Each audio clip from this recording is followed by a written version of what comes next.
नमस्कार विद्यार्थी मित्रांनो, टर्निंग पॉईंट्स या यूट्यूब चॅनलवरती आपलं स्वागत आहे. तर बघा, अंकगणित व बुद्धिमत्ता संभाव्य प्रश्नांचे आपण सिरीज सुरू केलो आहोत. तर ही सिरीज आहे 21 नंबरची. तसेच आपलं टर्निंग पॉईंट्स हे ॲप पण आहे. ह्या ॲपवरती आपण विविध परीक्षांचे टेस्ट सिरीज देतो आणि अगदी माफक दरात. तर तुम्ही एकदा हे ॲप डाउनलोड करून बघा. आणि सराव पेपर आवडले, टेस्ट सिरीज आवडल्या किंवा माफक दरात वाटल्या तर तुम्ही घेऊ शकता. तर याची लिंक आहे डिस्क्रिप्शन बॉक्समध्ये. तर चला प्रश्न घेऊ आपण. प्रश्न बघा, जर चौकोनाचे 3 कोन 70 अंश, 85 अंश आणि 95 अंश असतील तर चौथ्या कोनाचे माप शोधा. तर तुम्हाला तर माहितीच आहे, चौकोनाच्या चारही कोनांच्या मापांची बेरीज किती असते? 360 अंश असते. तर आपल्याला 3 कोन दिलेले आहेत. तर या 3 कोनांची बेरीज होते 250. तर 360मधून वजा करायचं. झालं, शून्याला 0, 6 5 गेला, 1 राहिला, 3मधून 2 गेले, 1 राहिले. तर किती अंश आहे चौथ्या कोनाची माप 110 अंश आहे. म्हणजे आपलं उत्तर आहे हे. तर चला पुढचा प्रश्न घेऊ आपण.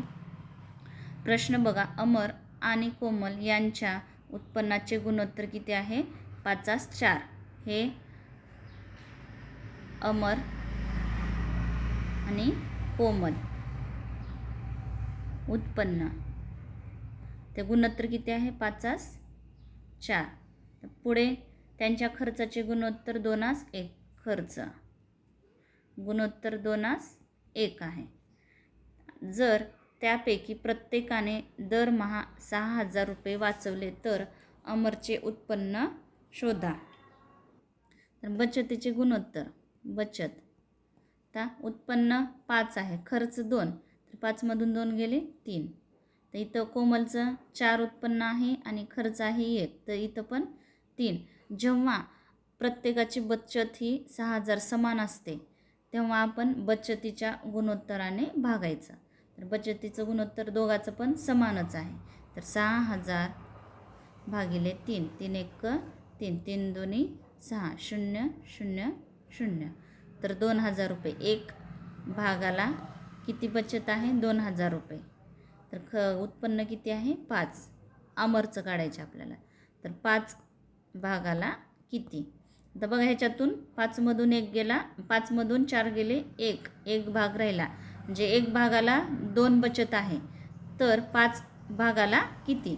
तर 5 2 10, 0 1 2 3. म्हणजे अमरचे उत्पन्न किती आहे? 10,000 रुपये. तसंच जर आपल्याला कोमलचे विचारलं असतं तर आपण इथं 4 घेतलं असतं. 4 2 8. म्हणजे त्यांचं 1 2 3 8,000 हे त्यांचं उत्पन्न, कोमलचं उत्पन्न राहिलं असतं. तर आपल्याला कोणाचं विचारलं आहे? तर अमरचं विचारलं आहे. तर उत्तर आहे 10,000 रुपये हे आपलं उत्तर आहे. तर चला पुढचा प्रश्न घेऊ आपण. प्रश्न बघा, पहिल्या 61 समसंख्यांची सरासरी किती असेल? तर बघा, आता सूत्र बघा, सरासरी बरोबर काय सूत्र असतं? एकूण संख्यांची बेरीज भागिले एकूण संख्या. तर एकूण संख्या, तर एकूण समसंख्यांची बेरीज सूत्र काय माहिती आहे का? तर n कंसात n अधिक 1 ही काय सूत्र आहे? तर एकूण हे समसंख्यांची बेरीज हे सूत्र आहे आणि सरासरीचं हे आहे. आणि ह्याच्यामध्ये बघा, समसंख्यांची सरासरी, तर आपण आता n इथं काय घेतलं? किती समसंख्या येतात? 61. तर n कंसात n अधिक 1 भागिले n. तर एकूण संख्या nच आहेत ना. तर हे n कटलं तर काय झालं? शॉर्टकट n अधिक 1. त्याच्यामुळं आपल्याला जर असा प्रश्न विचारला तर डायरेक्ट एवढं सूत्र लिहिणं परत इथं 61 61 अधिक 1 62 परत यांचा गुणाकार परत ह्या संख्येनं ह्याला भागत बसण्यापेक्षा डायरेक्ट n अधिक 1. तर आता आपली समसंख्या किती येतं 61 अधिक 1 किती झाले 62. तर 61 समसंख्यांची सरासरी किती असेल तर 62 हे आपलं उत्तर आहे. तर चला पुढचा प्रश्न घेऊ आपण. प्रश्न बघा, दिलेल्या मालिकेत प्रश्नचिन्हाच्या जागी खालीलपैकी कोणती संख्या येईल. 1 13 28 46 67 इथली संख्या पाहायची आहे. तर 1 अधिक 12 किती झाले 12 ने 13. आता इथं 13 अधिक 15 किती झाले 28. 28 अधिक 18 किती झाले 46. 46 लक्ष द्या इथं. आता तुम्ही बघा इथं 3 12 आणि 3 15 15 आणि 3 18 18 आणि 3 21 म्हणजे आता 46 अधिक 21 किती झाले 67. आता 21 आणि 3 किती 24 म्हणजे 67 अधिक 24 किती झाले तर 7 आणि 4 11 11ला 1 हात चाला 1 6 आणि 3 9 म्हणजे उत्तर किती आलं प्रश्नचिन्हाच्या जागी 91 ही संख्या येते म्हणजे आपलं उत्तर आहे हे. तर चला पुढचा प्रश्न घेऊ आपण. प्रश्न बघा, 17 दिवसांनी नेल्ली तिचा प्रकल्प सादर करणार आहे. आज मंगळवार 23 फेब्रुवारी 2019 आहे. आज काय आहे मंगळवार आहे आणि तारीख काय आहे 23 फेब्रुवारी 2019. नेल्ली स्वतःचा प्रकल्प सादर करीत तो वार निवडा. 17 दिवसांनी तिनं काय करणार आहे तिचा प्रकल्प सादर करणार आहे. आता 23ला कोणता वार होता मंगळवार.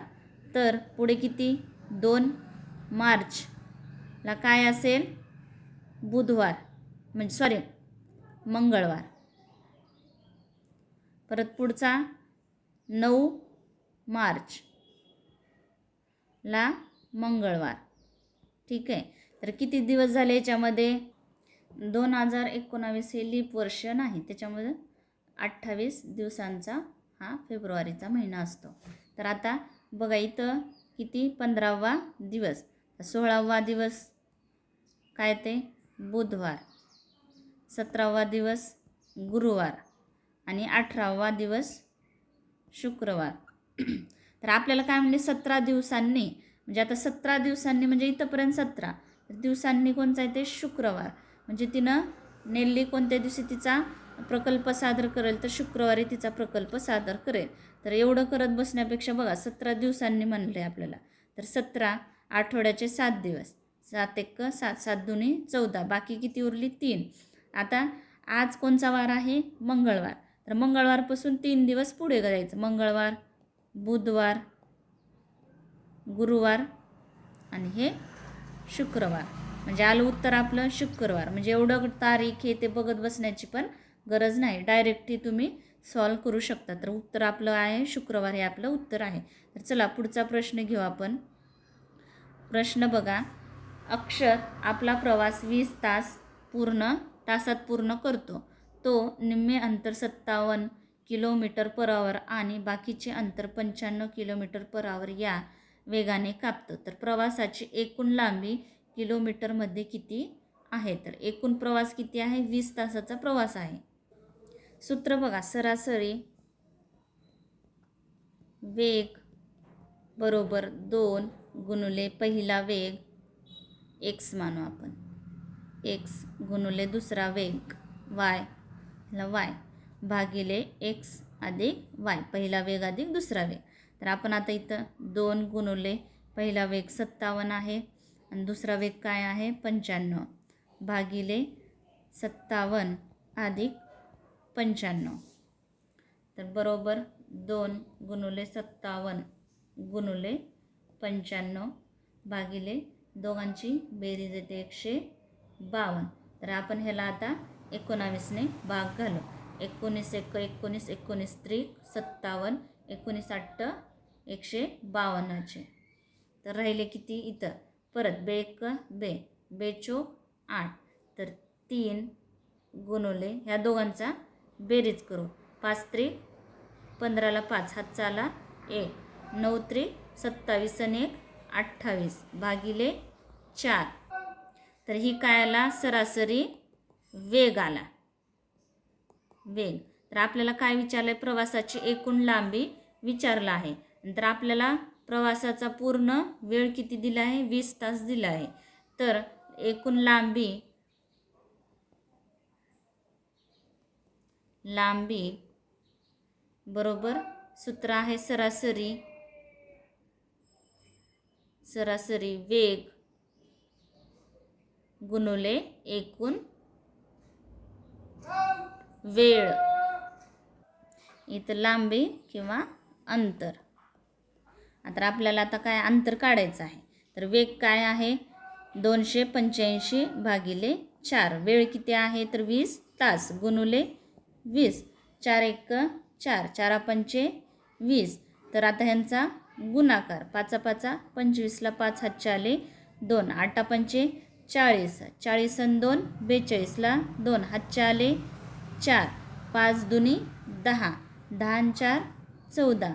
म्हणजेच अंतर किती आहे तर 1425 किलोमीटर हे अंतर आहे. तर आपलं उत्तर काय आहे तर 1425 हे आपलं उत्तर आलेलं आहे. तर चला पुढचा प्रश्न घेऊ आपण.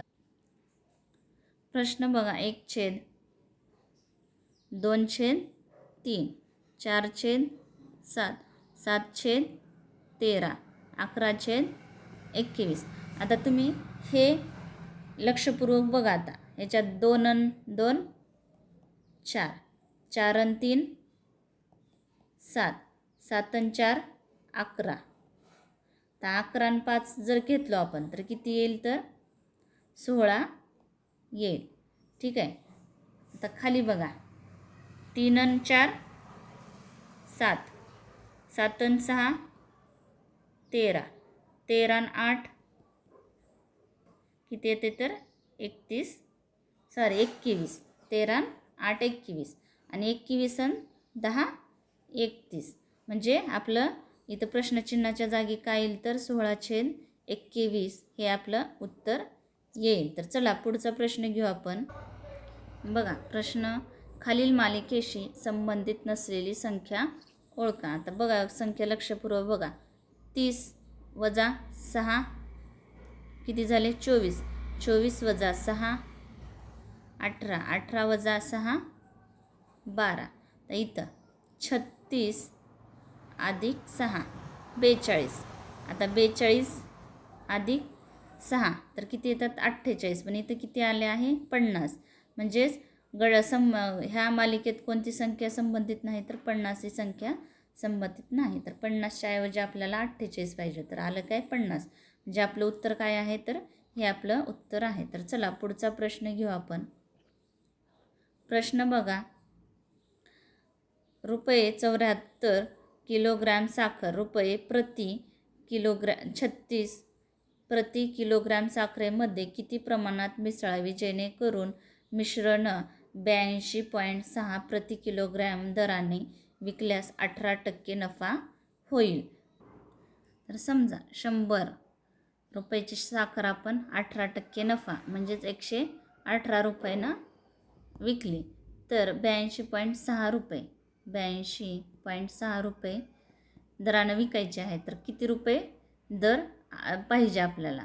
तर किती रुपयाला घेतलेली असेल क्वेश्चन मार्क तिरपा गुणाकार 100 गुणुले 82.6 भागिले 118. तर यांचा गुणाकार येतो 82 60.0 भागिले 118. तर डायरेक्ट भाग घालू 118 118 118 7 826 शून्याला 0. म्हणजे हे जर दर 70 रुपये असेल आणि आपण ते साखर जर 82.6 रुपयाने विकलं तर आपल्याला किती 18% नफा म्हणजे ह्या प्रमाणात विकलं तर हे 27 रुपयानं खरेदी किंमत असेल. तर आपल्याला काय विचारलं आहे तर विकल्यास प्रति दराने विकल्यास तर गुणोत्तर विचारलं आहे आपल्याला. म्हणजे ह्या प्रमाणात किती मिसळावे लागेल. तर आपलं किती आहे 70. तर पहिलं 74 प्रति किलोग्रॅम आणि दुसरं आहे 36 प्रति किलोग्रॅम. आता 70मधून 36 गेले, किती राहिले 34. आणि 74मधून 70 गेले तर किती राहिले 4. म्हणजे ते प्रमाण किती पाहिजे आपल्याला 34/4 असे प्रमाण पाहिजे. जे उत्तर काय आहे आपलं तर 34/4 हे प्रमाण असेल तर आपण 82.6 प्रति किलोग्राम दराने विकल्यास 18% नफा होईल. ह्याच्यात प्रमाण किती ह्याचं 34 पाहिजे आणि ह्याचं 4 पाहिजे. म्हणजे उत्तर काय आपलं 34/4 हे आपलं उत्तर आलेलं आहे. तर चला पुढचा प्रश्न घेऊ आपण. समभुज त्रिकोणी क्षेत्रावर एक व्यक्ती 20 kilometre per hour 24 kilometre per hour आणि 30 किलोमीटर पर आवर या वेगाने प्रवास करते. तर प्रवासाचा सरासरी वेग किती. तर सरासरी वेग बरोबर एकूण प्रवास बरोबर एकूण प्रवासां किती आहेत तर 3 आणि एकूण प्रवासांची बेरीज. यांची बेरीज किती येते आहे तर 74. 4ला 4, 5 3 आणि 2 5 आणि 5 आणि 2 7, 74 भागिले 3, 3 1 3, 3 2 6 उरले 1, 3 चौक 12, 0 12 म्हणजे 2 राहिले तर 0 दिलं तर किती झाले 20. 3 संग 18 परत 2 उरले 3 संग 18 म्हणजे असाच भाग जाणार आहे. तर सरासरी वेग किती आहे तर 24 घेऊ शकतो आपण. 24 किलोमीटर पर आवर हा वेग आहे किलोमीटर ताशी. आपलं उत्तर आहे हे. तर चला पुढचा प्रश्न घेऊ आपण. पुढचा प्रश्न आहे एका विशिष्ट सांकेतिक भाषेत MINT ला काय संकेतबद्ध आहे तर 3 5 1 7 तर संकेतबद्ध केले आहे. आणि RATE ला 1 2 4 6 असे संकेतबद्ध केले आहे. तर दिलेल्या सांकेतिक भाषेत T साठीचा संकेतांक काय दिला आहे. तर बघा T इथं 1 1 म्हणजे T साठी कोणता संकेतांक आहे तर 1 हा संकेतांक आहे. म्हणजे आपलं उत्तर आहे हे. तर चला तर अशा प्रकारे आपण अंकगणित व बुद्धिमत्ता संभाव्य प्रश्नांचे विश्लेषण सिरीज सुरू केलं आहोत. तर व्हिडिओ आवडला असेल तर नक्की शेअर करा, लाईक करा, सबस्क्राईब करायला विसरू नका. Thanks for watching this video.